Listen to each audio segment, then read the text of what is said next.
All right.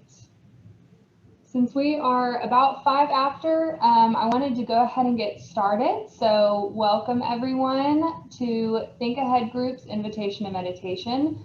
This is our virtual spring event. My name is Emily Wingate. I am a member of the Think Ahead Group Advisory Board and the Event Committee Chair. So I know I see some familiar names and I see some that may be new, so thank y'all for joining us. Just a quick overview of the Center for Brain Health. It is a research and training facility focused on scientific research to enhance, protect, and restore the brain. The center's goal is to translate research findings into innovations that benefit people as quickly as possible and empower people of all ages to unlock their brain potential. So TAG, or the Think Ahead Group, is the young professional organization that supports the Center for Brain Health. So we exist to raise awareness and funds for brain health research projects, and we've given over $300,000 to date, so pretty exciting. This year, we are supporting, we are fundraising to give first-generation college students the opportunity to participate in the Brain Health Project, which you'll hear about in just a second from Dr. Julie Fratantoni on that. But before we get started, it looks like everybody's on mute, so I think we're good there. But I just wanted to remind people, you may want to shift into speaker view if you want the focus point to be on whoever's talking, especially during the meditation. But with that, I will pass it over to Julie. Awesome. Thanks, Emily. Hi, everyone. So glad that you could join us tonight. I'm Dr. Julie Fratantoni. I'm one of the cognitive neuroscientists at Brain Health. And part of my job is that I get to head up the research operations for our biggest, most exciting endeavor called the Brain Health Project. And so I wanted to share with you a little bit about what it looks like if you're curious to participate or if you know other people that want to. And I'm going to actually share my screen so I can give you a quick glimpse into what exactly you'd be doing in participating in this research, and not just what are you contributing to, overall advancing science, but really what's in it for you, because this study is all about empowering people and giving them strategies and tools to use their brain better in everyday life. And so I actually am not allowed to share my screen, so that's okay. I can just speak to it. But yeah, our tagline is better brain, better life, better world. And so it makes sense. Everything stems back to your brain. We need our brain to do literally everything. And so how it works is kind of the three main components of what you'll be doing is you'll take an online assessment. I should also say everything is online and completely virtual. So you can live anywhere to do this. And you'll take an online assessment, and we want to do those every 6 months. This study is a longitudinal study spanning over 10 years. And so we're really trying to define what does it mean to have a healthy brain. This has never been done before. There is such a wide range of what is healthy. And so we are trying to capture that, because what is healthiest for me is very different than what's going to be healthiest for each of you. So we're trying to really get a gauge of that. So assessments every 6 months, and you get your own personalized dashboard where you get to see these results and you get to track your progress over time. So this is a really neat way to, we have markers for everything else. You've got your Fitbit, your Apple Watch, you're tracking your sleep, you can track your steps.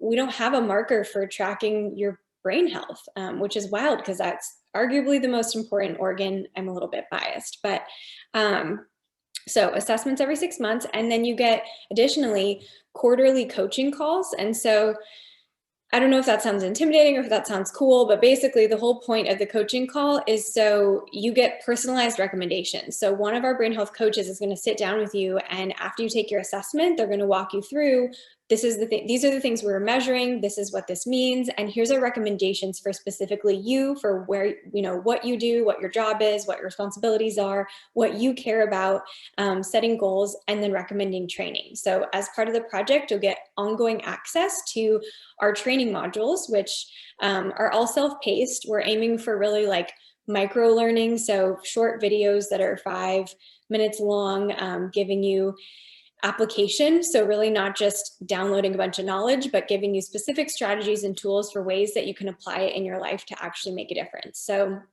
you'll get access to that. We also have some fun stuff in there like daily habits where you can sort of get your streak, And so that's it. It's basically assessments every 6 months, quarterly coaching, and then the training is kind of at your own pace, and it's an evergreen platform. So we're collaborating with incredible scientists from all over the world, all over the country.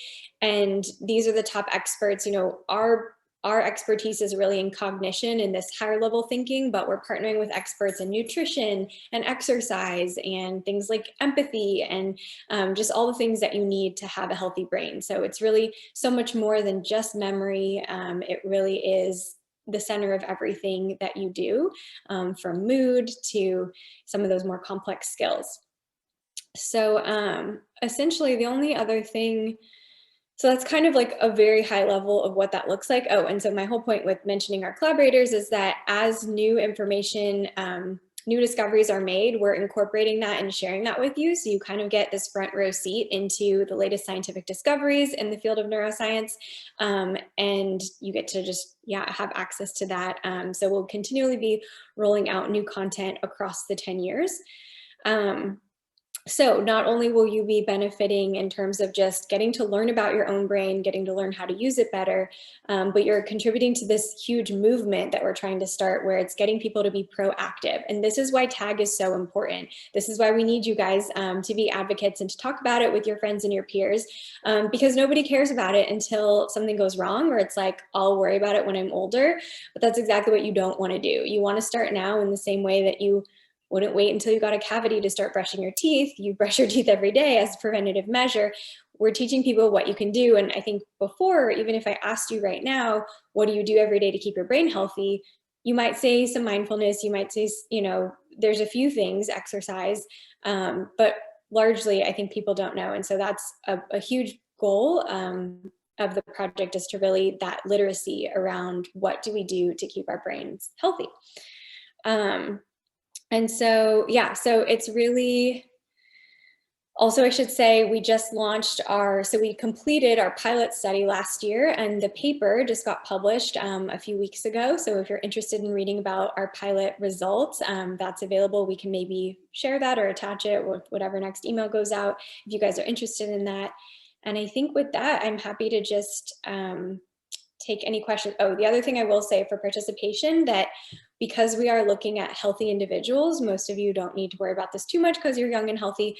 But if you do have a significant diagnosis, like if a stroke or a brain injury or something like that, and you're not back at kind of your prior level of function and functioning independently, then that would be exclusion criteria. So just a heads up, again, this is a research study. It seems very much like a commercial thing. So it's kind of both, but just know that,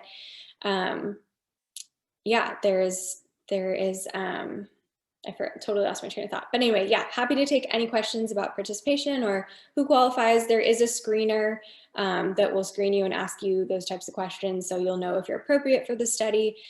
And because it is research, there's a lengthy consent form at the beginning that just outlines everything, which is just part of university protocol. So any questions? Would love, I think we're good. I can share that video if that would be interesting. I have it's a 2-minute video. I'll just go ahead and show it. It says,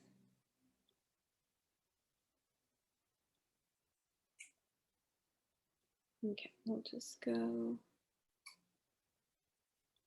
So this, oh, you know what? I don't think I did sound.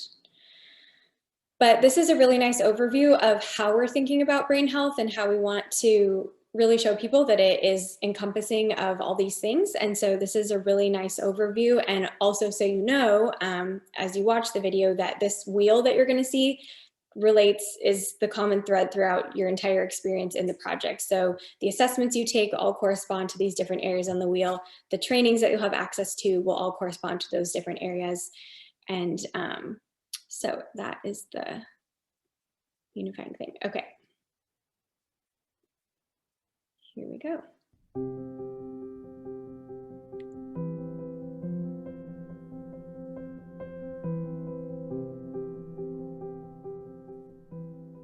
What is the first thing that pops into your mind when you hear the term brain health? Do you think of your IQ? Do you worry about Alzheimer's? 3 decades of cognitive neuroscience tell us that brain health is about far more than we had previously ever thought, and that our brains are constantly changing during our whole lives. In fact, no human system has more potential to be strengthened and rewired than the human brain. So, from this moment on, when you hear the term brain health, let's define it as making the most of the brain's capacity to thrive in life. This means that we have multiple paths to strengthen our brain health.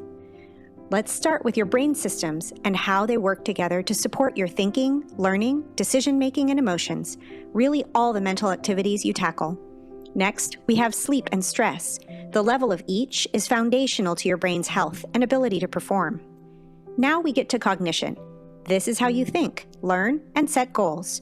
It includes both complex thinking and specific thinking capacities that are required to take in information, process it, come back to it later, and combine it in different ways to create something completely new. Daily life looks at the complexity of your daily responsibilities and key lifestyle factors that impact your health. Well-being taps into your quality of life and emotional sense of yourself. And lastly, interaction refers to your social support, level of engagement, and compassion toward others. All these components are connected. Together, they provide a snapshot of your brain's health and performance. This snapshot, which you get with the Brain Health Index, empowers you to take greater charge of your brain, increasing and extending its health and peak performance. From one time point to the next, the Brain Health Index can help you gauge how much improvement you achieve. Start your brain health journey today and see how far you can go.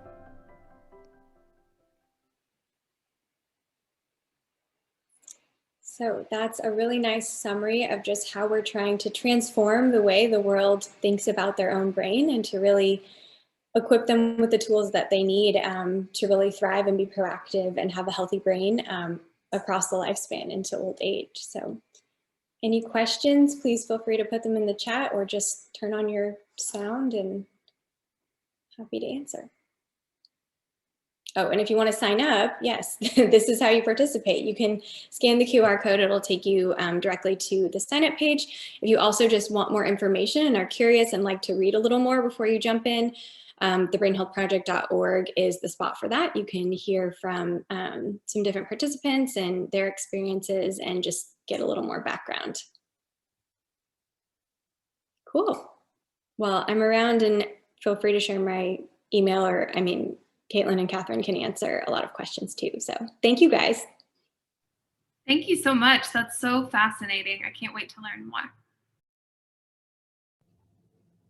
Thank you, Julie. We appreciate you giving us the overview. So now on to the main event, the meditation and mindfulness. As a quick reminder, I recommend everyone stay on mute. And if you'd like to make our guest Katie the main screen, you can switch to speaker view.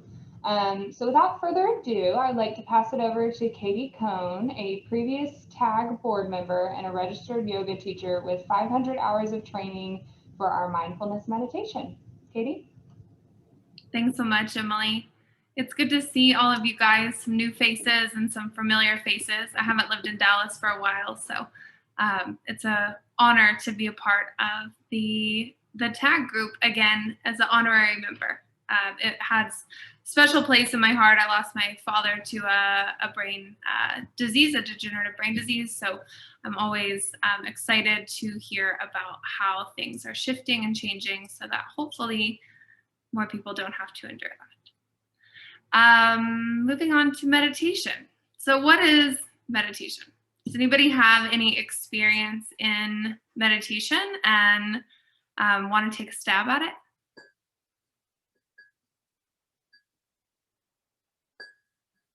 No, it's a big question. And asking what is meditation is kind of like asking what is a cardio workout. So there's a lot of different kinds, a lot of different styles that all sort of fall under this umbrella of meditation. And they all have different sort of outcomes or goals. Goals is sort of a hard word to use for this, but different outcomes. So for instance, something like a visualization meditation is really geared to help facilitate the state of mind that you're hoping to create. Something like a loving kindness meditation, which is called a metta meditation, again, is trying to create a certain state of mind. And mindfulness, which is what we're going to be talking about today, is really the one that kind of has the buzz right now, right? Like we hear all about mindfulness. And it is different than visualization or some of these other styles in the sense that there's really no goal and there's really no thing we're trying to accomplish.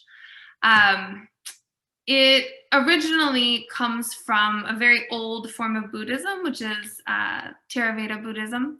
And it's called, in that lineage, of Vapasana Meditation. So a little history about how we got to where we are today. But today it's practiced without any sort of necessary spiritual connotations. It's really a practice of just being aware of what is. And so I think kind of the biggest myth that I'd like to distill up front is that it's not sitting cross-legged with a mudra in your hands, stopping all your thoughts and being very zen, right? Like I think sometimes in pictures and in media portrayals of meditation, that's how it gets told what mindfulness is. But mindfulness is really, it's not about not thinking. And it's not really a matter of changing your experience. It's just a matter of being aware of what your experience is. So I wrote down in my notes one of the definitions that I really like for mindfulness. And it's from Sam Harris, who is a neuroscientist and also a longtime student and teacher of meditation. He has an app now called Waking Up, which is a great resource for meditation. He has practices and lectures. So if you're curious about meditation after this, it's a great place to start. But he calls mindfulness a clear and non-judgmental, undistracted attention to the contents of consciousness, whether pleasant or unpleasant. And I think that last part is so key. Because again, I think oftentimes we get told this idea of being mindful or meditation is this Zen state when sometimes, frankly, it's not. Sometimes it feels like a turbulent sea. And we're not trying to make it this calm, lovely place to be. We're really just trying to be aware that things come and go. So another quote about what mindfulness is that I really like is, I didn't write this one down, so let me see if I can remember it. You are the sky, everything else is just the weather. Okay, moving on. So there's some techniques that we can use though. We don't have to just sit down and kind of pay attention. There's some techniques, some tools that we can use to make this a little bit easier. And the tool that's most commonly used is to focus your attention very pointedly on one thing. So that could be sensation in your body, that could be your breath. And it could even be just an ordinary object that's sitting on your table, just something that when your mind wanders, you can guide your attention back there. And so today we'll use kind of a combination of breath and body sensation. Usually that's kind of an easy access point in. And when we're going through a practice, I like to think of it almost like we got a puppy. Well, he's like 2.5 years old now. But when we first got him and we would take him for a walk, it was such a challenge and patience tester for me. Because if you guys have ever walked a puppy, they don't just walk along behind you like a well-trained dog or walk to the side, right? Like they're constantly sort of wandering all over the place. And our mind is similar. It's kind of constantly doing and sorting. And so rather than kind of jerking your mind back, I'd like to offer you this idea of like you're walking a puppy, you're just kind of gently guiding it, right? You're not scolding it or getting frustrated. It's a patience practice. And so to set the scene for meditation to happen. So meditation from the yoga lineage is not something that you can do. It's a state of mind. Like joy or sadness. It is a way to exist in the world. But what we can do to help us get to that state of mind is sort of set the stage for that to happen. One of the quickest ways to set the stage for that to happen is through breath work, or in yoga we call it pranayama, which just means control of, they call it life force in yoga, but control of your breath. Have you guys ever done any breath work, any breathing practices? It's gotten kind of popular, yeah. Kristen, you have? Or Kristen, person who's with Kristen? What's your name? John. Yeah. Husband John. Awesome, cool. Yeah, they've gotten popular, and the reason that it goes so well with meditation is that it is kind of the quickest in to our nervous system. So I'm not a neuroscientist, but what I do understand from my small knowledge of how our body and brain works is that we have two types of nervous system responses. So you have your sympathetic, which is kind of your fight or flight, or your parasympathetic, which is kind of that down-regulated, they say rest and digest. And in order for us to arrive in that state of meditation, we want to be in that down-regulated state. And so our breath is kind of an oddity of our nervous system in that we really can control it with our thinking mind. We can't really tell our stomach, like, okay, digest now or don't. We can kind of control our heart through things like exercise and things like that, but you can't just sit there and think. Well, maybe if you're Wim Hof or, a yogi who's lived in the mountains of Tibet for a long time, but most of us can't just sit here and think, okay, speed my heart rate up, slow my heart rate down. But the breath is very different because we can right away start to change it. And so breath work always comes before meditation in the yoga lineage because it helps set the scene. It helps set the frame of mind for meditation to arrive. And so tonight, the specific breathing pattern we're going to use is called the psychological sigh. And it's useful because, again, I'm not going to get to in the science of it because that's beyond my scope of knowledge. But essentially, it helps kind of offload carbon monoxide or carbon dioxide and then increase oxygen in your body. So when we have increased oxygen, it helps tell our brain, okay, we're safe. We don't have to defend ourselves from an animal in the wild. We can close our eyes. We're okay to be here and be still. And I'll walk you guys through it, but essentially it's going to go like this. You'll breathe in through your nose. You'll breathe in again through your nose. And then you'll take a long audible exhale. And there is some thinking around the actual audible exhale is good and nourishing for your body, that kind of helps downregulate too when your brain hears a sigh.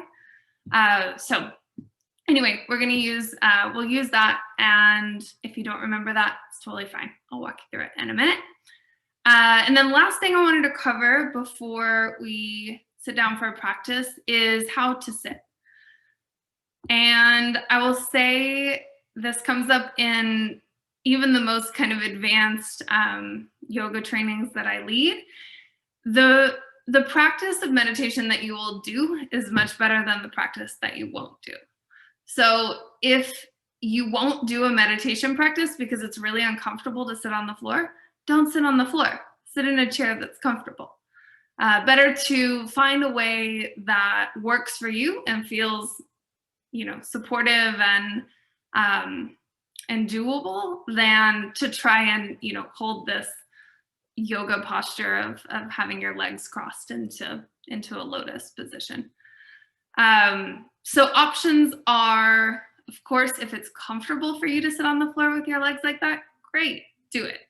If it's not comfortable, comfortable chair is an awesome idea. I am sitting in a chair tonight, actually.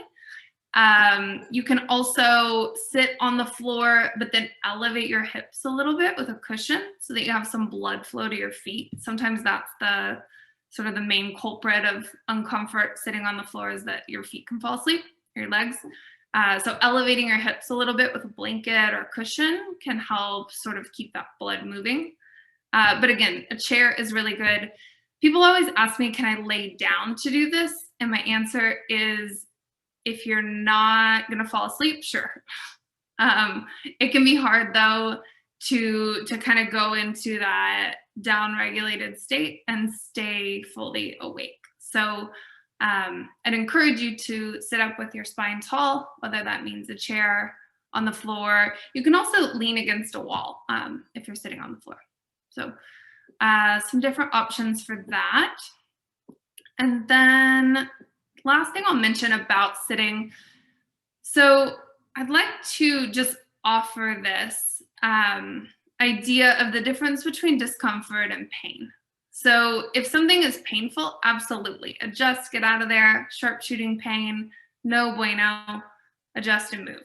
If something is just sort of uncomfortable, sometimes it can be an interesting sort of mind experiment, mind project to think, okay, that's uncomfortable. What's next? What's the next thought? Because sometimes, not always, but sometimes discomfort kind of comes in like a wave and then leaves like a wave. So it's just an offering, not something you have to do, but it is a nice practice to sort of shift your focus on what is working versus what isn't working. Okay, so those were all my notes that I wanted to go over before. Does anybody have any questions or want any help kind of getting situated before we get started?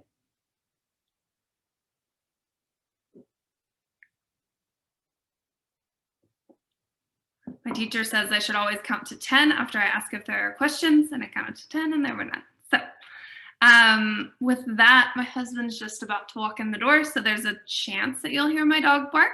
That will be an opportunity just to accept things as they are and continue.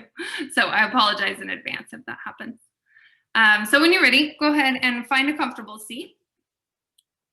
Go ahead and get yourself situated. You can either let your eyes start to fall closed, or if that feels uncomfortable to have your eyes closed, just soften your gaze. And take a moment here just to arrive in whichever seat you may have chosen, whatever space you may have chosen.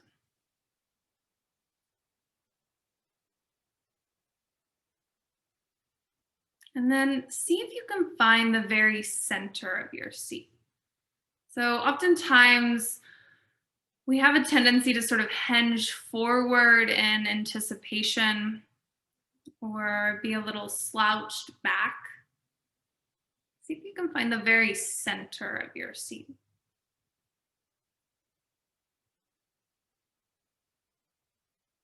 And then once you find center, start to tune into the soundscape of the space around you. Notice the temperature of the air on your skin.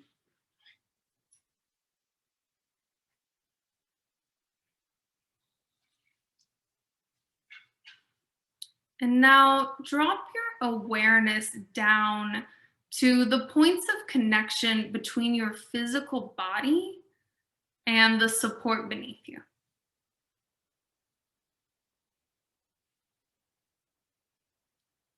And can you allow yourself to drop down into that support any amount more?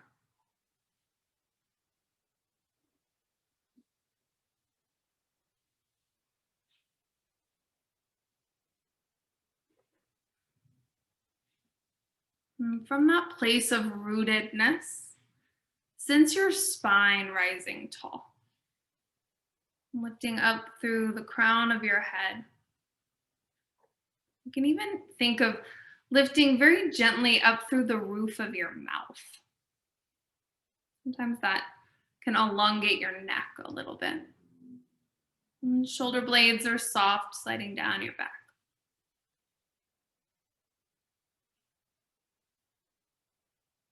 Notice that in this moment you are safe. You are supported. And that all your basic needs have been met to allow you to show up for this practice.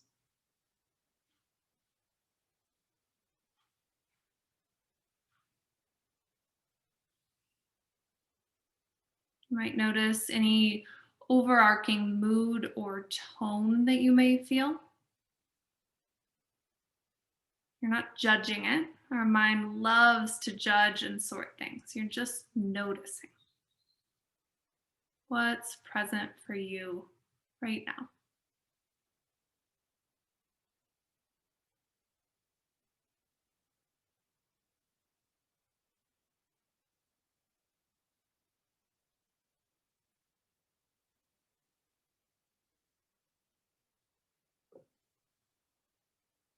Shift your awareness now to your breath.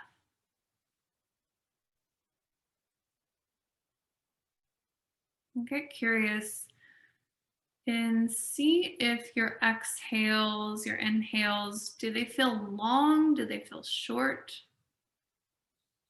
Do they feel deep? Do they feel shallow?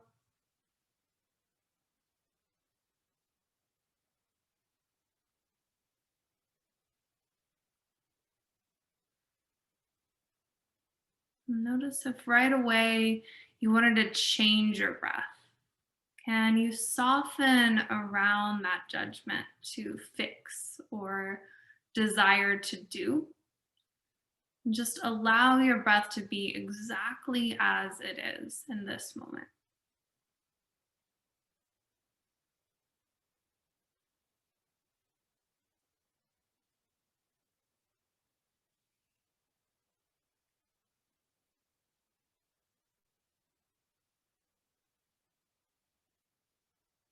How can you do less here?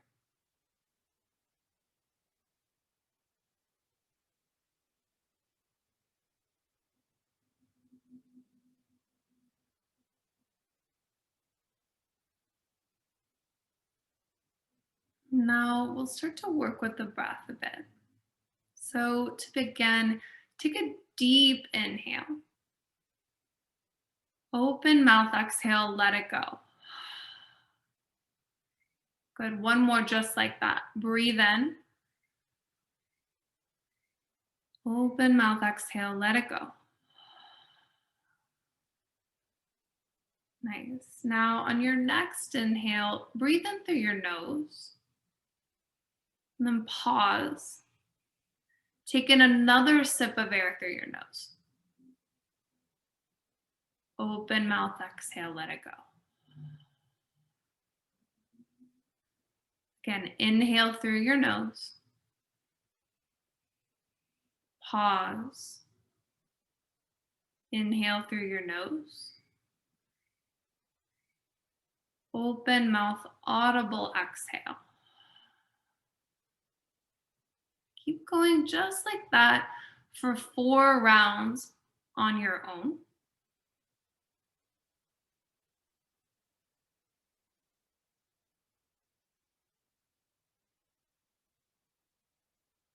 And just as an offering, when you're pausing between your inhales, rather than thinking of it as a holding in any way, can you allow the breath just to be still there? So there's no sort of gripping or straining around that. It's very gentle.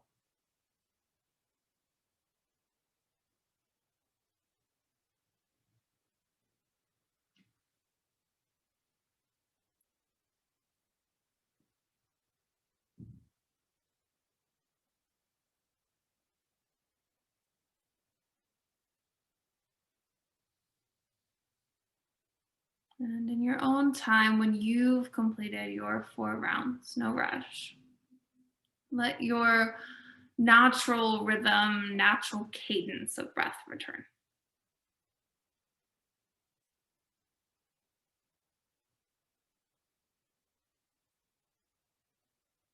And just register how you feel.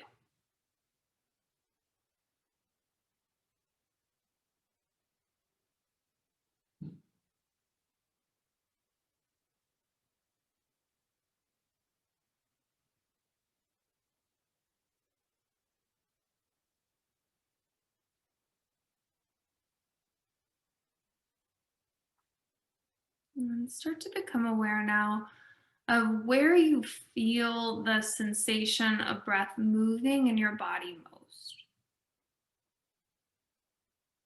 So that might be the rise and the fall of your belly as you breathe in and out. It might be the expansion and gentle sort of hugging in that naturally happens in your rib cage. Or maybe right at the tip of your nose, where when you inhale, you sense the cool air coming in and the warm air as you exhale. So get really specific here. Hone in on where you feel sensation of breath most. There's no wrong way to experience this.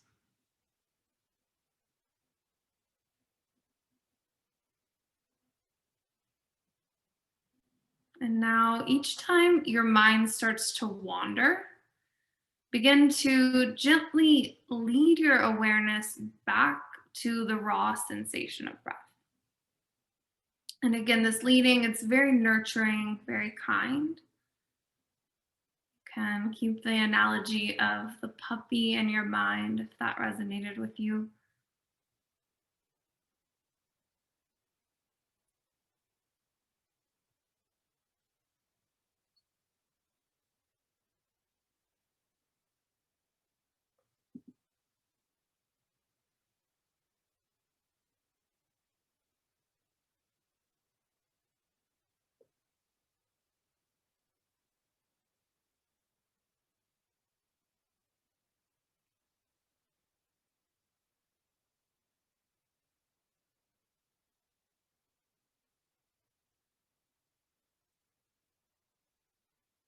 If your mind wants to think, let it think.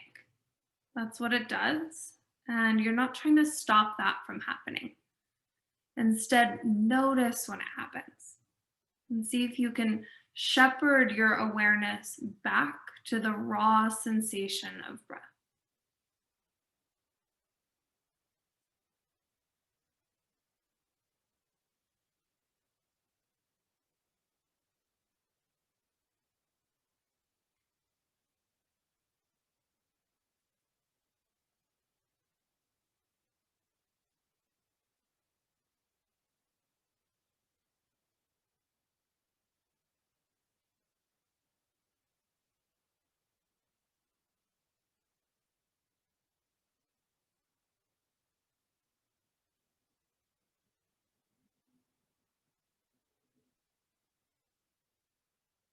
You get lost in thought, breathe in. Feel the breath. And see if you can continue to follow the sensation of air moving in and out.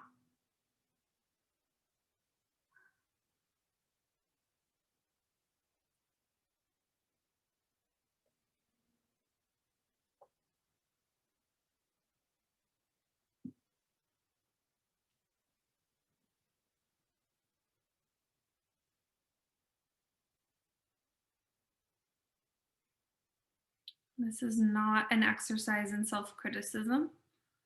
So if you feel like your mind is wandering often, know that that's perfectly normal. And just begin again.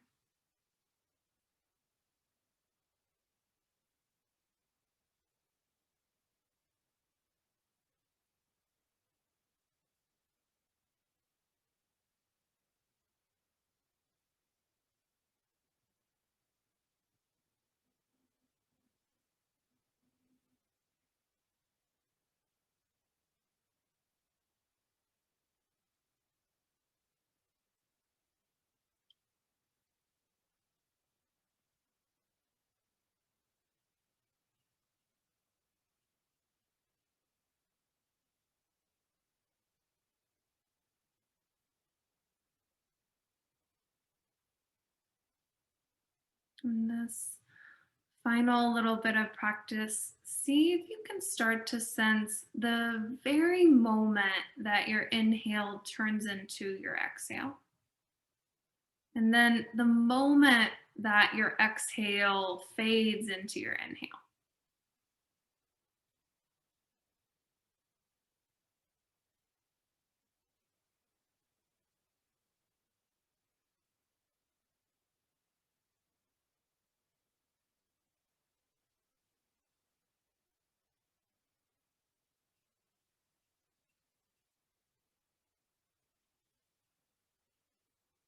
The more time you spend in this space of just sensing when you feel yourself getting swept away in thought, over time, you'll start to notice the less sort of entangled you become with those thoughts.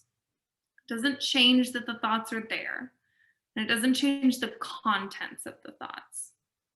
It just helps to create more space between having the initial thought and then your reaction to it.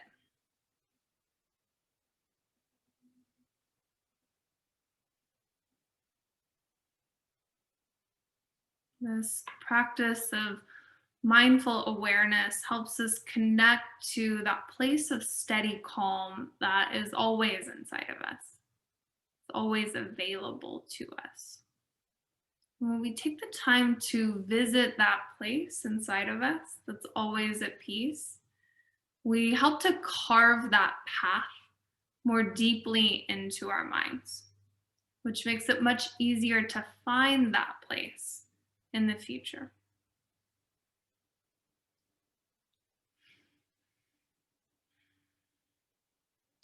Once again, take your awareness back to the space around you.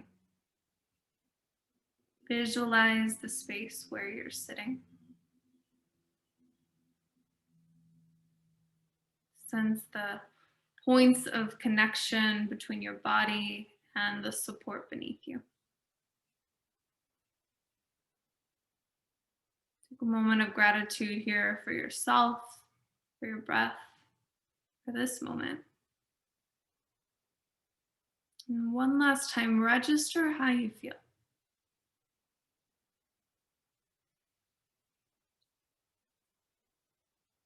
Take your palms together in front of your heart and gently rub your hands back and forth, creating a little bit of heat, a little bit of warmth. Then place your palms down onto your thighs. Sense the warmth that you created, the weight of your hands. Bow your chin towards your chest. Blink your eyes open and lift your gaze. All right. Thank you guys so much for practicing, for carving the time into your day to connect. And I have a little bit of time for some questions if anybody has any. Okay, wait, things in the chat. Julie said, Katie, what does your daily mindfulness meditation practice look like? Great question. So my daily practice for me works better to do it in the mornings. I like the state kind of right when you're waking up. It's kind of like a twilight state where you're sort of not awake and you're not asleep, but sort of this in-between time. That's a sweet spot for me. And my practice generally is between 10 or 15 minutes because that's the practice, again, practice that you'll do is the better practice. So for me, that works better than trying to sit down for a 30-minute practice. 30-minute practice once a week is something that I strive for, but that is just contingent on how my week's going. Doesn't always happen. So yeah, I think, if you can carve out even 2 minutes once a day, maybe you start with that. If you can carve out 5 minutes, that's a great place to start too. If you have an hour long, great. But just starting somewhere is the important part. And consistency. It's kind of like cooking. Like when you cook a recipe for the first time, like this was happening a lot over COVID. Like we would cook a recipe and the first time you're like following along and it's kind of hard, and then you're following along and you're like, I totally messed it up. But then the second time you cook it, you're like, oh, that's right, I have to cook the onions first. And then, right, like every time it kind of builds and grows. And then now by the end of quarantine, I can crush some enchiladas. I'm pretty good at cooking them. Without a recipe. And so it's similar, right? It's similar to anything we're learning. It builds and becomes easier with time. Yeah. Any other questions? I had a quick question, Katie. Is there, if you're just doing a meditation on your own, is there like an app that you recommend as a guide, or is it really more of an internal? Yeah, so actually, I mentioned earlier, Sam Harris has an app called Waking Up that is very sort of heady. Like if you really want to get into like the kind of nitty gritty about meditation, it's really great. For some people, that's way too much. They're not that interested in kind of how it works. So I love the app Headspace. That's actually how I started meditating like 10 years ago. It's a really great app. Also, really YouTube, you can Google anything, especially in times in my life where I've noticed things I feel more anxious or things are harder. Sometimes meditation doesn't work for me at all. I'll be totally honest. I think it's kind of a misnomer to say across the board that meditation is good for us, because I think when we're in this state of kind of heightened anxiety, rumination on your thoughts is not the way to go. And honor that and know that that's okay. And sometimes when I'm kind of coming down off of that state, it's really nice to have a guide. I do like to do just a quiet practice sometimes, but a guide is so nice. And you'll find, just through your own exploration, if you like more of a voice, less of a voice. I talked a whole lot tonight, and maybe that drove you crazy. Maybe you wanted something to fill the space. It's very, very personal. And so there's a lot of great resources. I'm happy also to send over a list that they can email out. But I also think meditation should be free and something that's accessible all the time. So even just sitting down, doing 4 breaths and trying to feel the sensation in your hands, trying to feel the sensation in your feet is a great place to start. Yeah, great question, Emily. Anybody else?